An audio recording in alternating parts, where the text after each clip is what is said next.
പ്രിയമുള്ളവരെ നമസ്കാരം. ആന്റണി പെപ്പയെ നായകനാക്കി അജിത് മാമ്പള്ളി, റോയലിൻ റോബർട്ട്, അജിത് തോന്നക്കൽ എന്നിവർ തിരക്കഥ എഴുതി അജിത് മാമ്പള്ളി സംവിധാനം ചെയ്ത പുതിയ മലയാളം ആക്ഷൻ സിനിമയാണ് കൊണ്ടൽ. ആന്റണി പെപ്പയെ കൂടാതെ രാജ്ബി ഷെട്ടി, ഷബീർ കല്ലറയ്ക്കൽ, മണികണ്ഠൻ രാജേഷ് എന്നിവർക്കൊപ്പം ഒട്ടനവധി പുതുമുഖങ്ങളും കൊണ്ടൽ എന്ന സിനിമയിൽ തങ്ങളുടേതായ വേഷങ്ങൾ വളരെ മനോഹരമാക്കിയിട്ടുണ്ട്.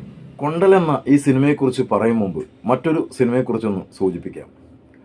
2022 ജിജോ ആന്റണി സംവിധാനം ചെയ്ത് സണ്ണി വെയിൻ, അലക്സാണ്ടർ പ്രശാന്ത്, ഷൈൻ ടോൺ ചാക്കോ എന്നിവർ തകർത്തഭിനയിച്ച ത്രില്ലർ ചിത്രമായ അടിത്തട്ട് എന്ന സിനിമയെക്കുറിച്ചാണ് പറയുന്നത്. ഏകദേശം അതേ കഥയും സന്ദർഭങ്ങളുമാണ് പുതിയ സിനിമയായ കൊണ്ടലിൻ്റെ കഥയും സന്ദർഭങ്ങളും. ഇതുപോലെ ഒരു ബോട്ടും മീൻ പിടിക്കാൻ കടലിൽ പോകുന്നതും എന്നാൽ തങ്ങളുടെ പ്രിയപ്പെട്ട ഒരാളുടെ ആത്മഹത്യയെക്കുറിച്ച് അന്വേഷിക്കാനുമുള്ള യാത്രയുമൊക്കെയായി അടിത്തട്ട് എന്ന സിനിമ വളരെ മനോഹരമായിട്ട് തന്നെയാണ് എത്തിയത്. ചിത്രം OTTയിൽ റിലീസ് ചെയ്യാതിരുന്നത് കാരണം പലർക്കും ആ സിനിമ കാണാൻ കഴിഞ്ഞില്ല. പണ്ടൊക്കെ ഒരു സിനിമ റിലീസ് ചെയ്താൽ A ക്ലാസ് തിയേറ്ററിൽ കാണാൻ പറ്റിയില്ലെങ്കിൽ നമുക്ക് B ക്ലാസ് തിയേറ്ററിൽ കാണാൻ കഴിയും. അവിടെയും കാണാൻ കഴിഞ്ഞില്ലെങ്കിൽ ഗ്രാമങ്ങളിലുള്ള C ക്ലാസ് തിയേറ്ററിലെങ്കിലും തീർച്ചയായിട്ടും കാണാനാകും. എന്നാൽ ഇന്ന് ABC വേർതിരിവില്ലാതെ ഒറ്റയടിക്കാണ് എല്ലാ തിയേറ്ററുകളിലും സിനിമ റിലീസ് ചെയ്യുകയും 1-2 ആഴ്ച കഴിഞ്ഞാൽ പിന്നെ ഒരു തിയേറ്ററിലും ഇപ്പറഞ്ഞ സിനിമകൾ ഉണ്ടാവുകയും ചെയ്യില്ല. പിന്നീട് OTTയിൽ സിനിമ വരികയും നമുക്ക് കാണാനാവുകയും ചെയ്യും. എന്നാൽ അടിത്തട്ട് എന്ന സിനിമ OTTയിൽ ഇതുവരെ റിലീസ് ചെയ്തിട്ടില്ല. ആ സിനിമ കാണാതെ പോയവർക്ക് കൊണ്ടൽ എന്ന സിനിമ ഒരു പ്രത്യേക അനുഭവം തന്നെയായിരിക്കും. ഇനി കൊണ്ടലിൻ്റെ തിരക്കഥയിലേക്ക് വന്നാൽ ആദ്യ പകുതിയിൽ കിട്ടിയ ഒരു വൈബും സ്പീഡും ഒന്നും രണ്ടാം പകുതിയിൽ കിട്ടിയില്ല. ആദ്യ പകുതി കരയിലും രണ്ടാം പകുതി മുഴുവനായും കടലിൽ തന്നെയാണ്. എന്നാൽ ഫൈറ്റ് സീനൊക്കെ വളരെ മനോഹരമാണ്.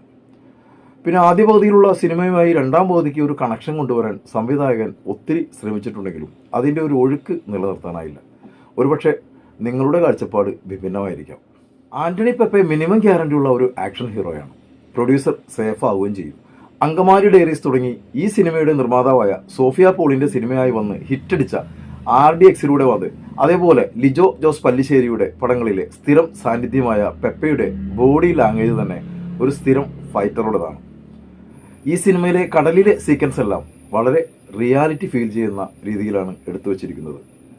VFX എടുത്തു പറയാതെ വയ്യ. ഒരു സ്രാവ് ആക്രമിക്കാൻ വരുന്ന സീനൊക്കെ അത്രയ്ക്ക് പെർഫെക്റ്റായിട്ട് തന്നെ ചെയ്തിട്ടുണ്ട്. സാം CS-ൻ്റെ ബാക്ക്ഗ്രൗണ്ട് സ്കോറിംഗ് വളരെ മികവ് പുലർത്തുന്നു.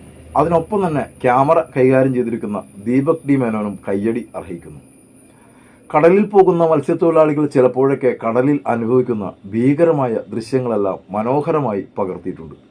കുറച്ചു നേരമേ രാജ്ബി ഷെട്ടി ഉള്ളുവെങ്കിലും ഉള്ള സമയം തീപ്പൊരി പോലെ തന്നെ ജ്വലിച്ചു നിൽക്കുന്നുണ്ട്. ഈ സിനിമ തിയേറ്ററിൽ പോയി തന്നെ കാണുവാൻ ശ്രമിക്കണം. കാരണം അത്തരമൊരു എക്സ്പീരിയൻസ് ഒരിക്കലും OTTയിൽ കണ്ടാൽ കിട്ടില്ല.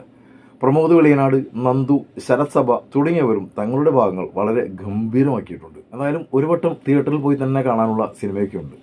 ഇനി നിങ്ങൾ ഈ സിനിമ കണ്ടവരാണെങ്കിൽ ഈ സിനിമയെക്കുറിച്ചിട്ടുള്ള നിങ്ങളുടെ അഭിപ്രായങ്ങൾ എൻ്റെ വീഡിയോക്ക് താഴെ കമൻ്റായിട്ടൊന്ന് എഴുതിയിട്ടേക്കുക.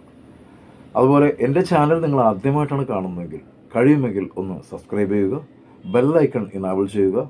അപ്പോൾ മറ്റൊരു സിനിമാ വിശേഷവുമായി കാണുമ്പോഴേക്കും എല്ലാവർക്കും നന്ദി, നമസ്കാരം.